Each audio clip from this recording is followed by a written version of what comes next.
This is candidate journalist Bob Carney Jr. reporting on Wednesday, August 6th.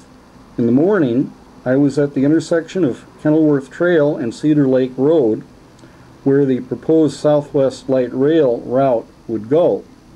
I videotaped what appeared to be a long train having what I counted as 80 cars that appeared to be chemical cars as it proceeded on the railway right-of-way. You're looking at that. I was unable to download the video from my cell phone. I'm still working on that.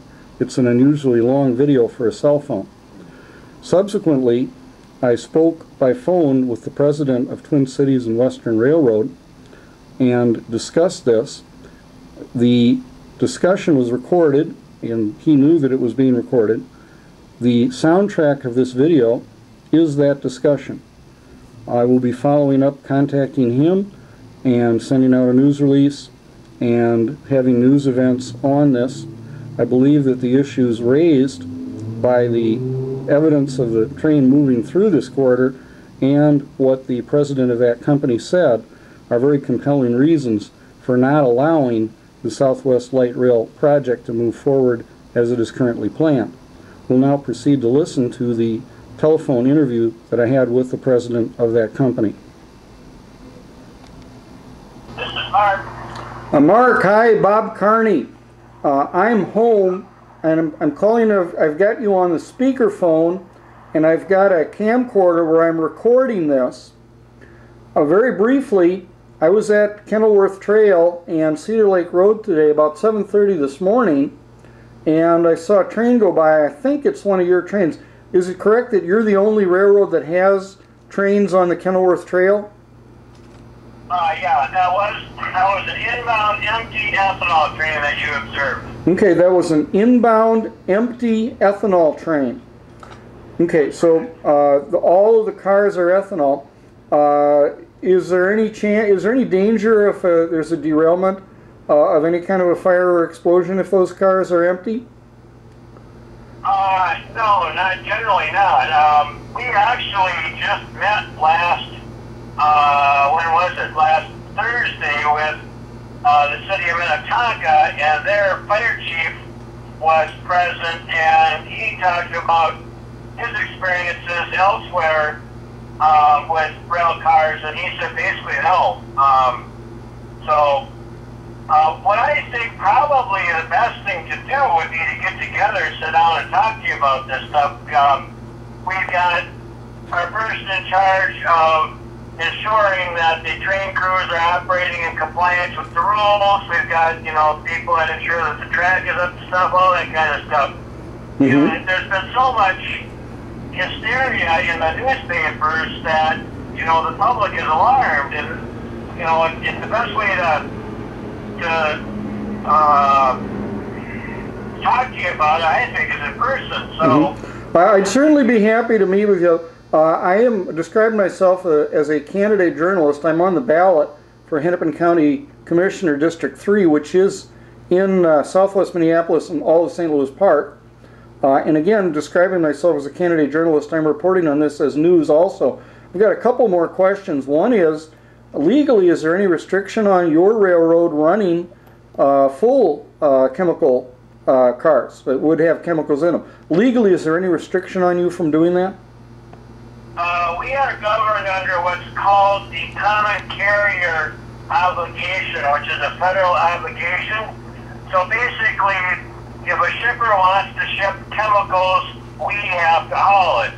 We don't like it, but we have to do it. And in fact, on a federal level, there's been several railroads have been trying to get out of hauling chlorine, particularly because chlorine is used to purify water systems, and there's a huge, if you ever had one of those things rupture, that's a huge liability, and so they want to get out of it, and the federal government said, no, you have to haul it, so take the necessary precautions, Now, we don't haul chlorine ourselves, but if somebody should come to us and said, hey, we need to bring chlorine out to western Minnesota, we could not turn it down. Okay, so if someone wanted to ship any chemical on your railroad through Kenilworth, you could not say no. That's what I hear you saying.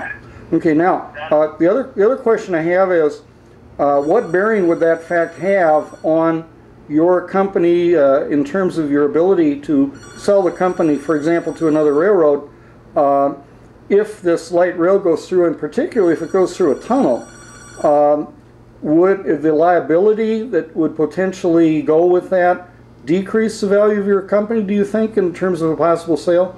Or would the ability to run stuff through that route, particularly if the track is upgraded, would that increase the value of your company? Do you have any thoughts on that? At the end of the day, I think it's pretty much neutral. You know, again, we're governed federally, so it really don't matter who owns the track. What matters is that we have the common carrier obligation, and so whoever wanted to buy us would have to assume that obligation, or they wouldn't be allowed to buy us, sort of thing. Mm-hmm. Okay. Yeah. There's not really a valuation assigned to that, you know, per se. But a larger railroad potentially would be a bigger target in terms of a lawsuit if there were a catastrophic event. Not necessarily. The accident that happened in Gentic last July in Quebec, it was a short line railroad. They were using very poor safety precautions and very little, and they were sued and they went bankrupt because their insurance couldn't cover the cost of the losses. Mm-hmm. But for example, if the federal government came out with rules governing all railroads in the U.S. with respect to these things, and by and large, we were already compliant with them before they even came out with those rules. We were already doing it as a matter of safety practice. Mm-hmm. Okay. But so that in that one case, the railroad went bankrupt, and the bankruptcy then presumably limited the amount of money that could be paid out as a compensation. That story is not done. It's continuous. So, I mean, what you're getting here is clawback. The other question I have is, suppose, just hypothetically, Burlington Northern Santa Fe bought your railroad. Presumably their net worth would be on the line in the event of a lawsuit. Well, yeah, but they're a very, very, very large company. Right. You know, I mean, it's not a lawsuit like that can run anywhere between $200 to $400 million. Okay, maybe half a billion at best. Well, I mean, their valuation is, you know, way more than that. Whereas a short line like us, no, something like that would put us in jeopardy. Now, one of the things we did do is we did up our liability insurance. That we had a high limit, but now we're under an umbrella with other short lines in the country that select short lines. So now we have a much greater umbrella coverage should anything ever happen. Now, obviously, we don't want anything to happen, and we do our utmost to make sure nothing does happen. I don't fear. I'm not afraid of our safety practices, both in operating the trains and in maintaining the track and equipment. My fear, and I've said this all along, is you get some garbage truck that decides not to stop for the railroad crossing when it's going at West 22nd Street. There you are. That's what will cause a derailment. Not something we did, but something a motorist does. Or you get a trespasser. You know, so that's kind of where we're at. I mean, you know, we can go 25 through that corridor. We choose to go 10 at our own volition. Well, I appreciate this information. Is it okay if I call your office and see if we can arrange an additional follow-up? Yes, in fact, if you want to email me, that might be the best way to get it rolling. Okay, what's your email? It's M as in Mark, W-E-G, N as in Nancy, E-R,